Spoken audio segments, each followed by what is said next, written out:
আমি উচ্ছে দিয়ে শিঙি মাছের ঝোল রান্না করছি। এখানে দিয়েছি জিরে আর হলো শুকনো লঙ্কা।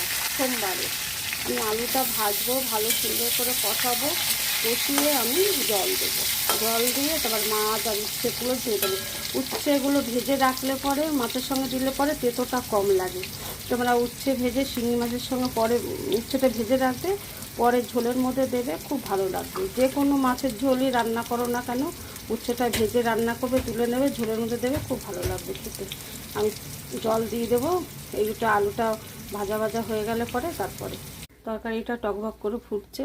আমি এখন ইলিশ মাছগুলো ছেড়ে দেবো, এক এক করে সব ইলিশ মাছগুলো ছেড়ে দেবো।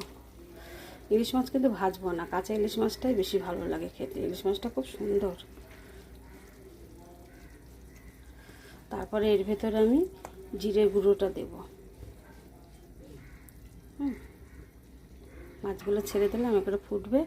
কাঁচা লঙ্কা জিরের গুঁড়ো দিয়ে নামিয়ে দেবো। পাতলা ঝোল গরমের সময় খেতে খুব ভালো লাগে।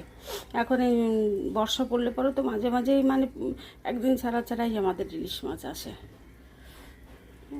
এটা জিরের গুঁড়ো দিয়ে, জিরে ধনেপাতা গুঁড়ো দিয়ে নামিয়ে দেবো, খুব ভালো লাগবে খেতে। পাতলা ঝোল গরমের সময়